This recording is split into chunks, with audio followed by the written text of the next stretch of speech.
Hi, this is Christina from OfficeToDo.com. In this lesson, I'm going to help you get your way around the basics of entering text into Excel spreadsheet. One Excel spreadsheet is divided into cells, which form columns and rows.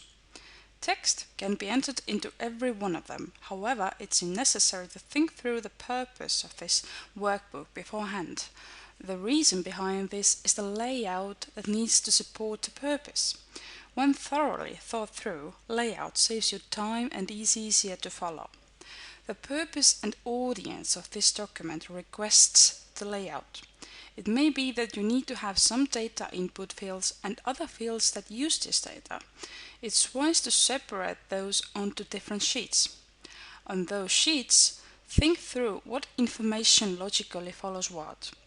And in case you need to present your Excel workbook or books to some audience, definitely make charts and informative tables with comments on separate sheets so that they are easier to find, follow each other, and are not lost somewhere between loads of data and sheets. Remember, you can make sheets and workbooks exchange information and data, so no worries about entering new values manually.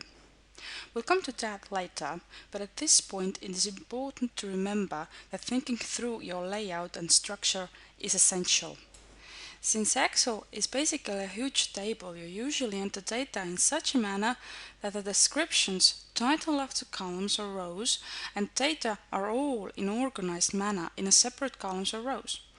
It should look like something like this. In here we have account names in one column and balances in another column. Now, let's add an extra account name and balance. We'll add line profit here. Getting below the current cell we have named as liabilities can be done in two ways, either by pressing enter or an arrow down on your keyboard. Now, getting on a cell next to a current one can be done by pressing either left or right facing arrow on your keyboard. Now we want to add balance here. Move right and press, let's say 200. Let's say that we need to correct the text in one of our cells. We could either delete all the information in the cell by clicking on the cell with left mouse button and pressing delete on our keyboard, or pressing with right mouse button on the cell and choosing delete. In case we do not want to delete all the information, but merely do a correction, we could either double-click on the cell and put our cursor on the part we want to correct and do it, or we click on the cell and make our corrections on the formula bar here. It works the same. Now you know the basic rules of entering text into Excel. Remember, you can enter your text in every cell, thus it's important to think through the purpose and audience of your file.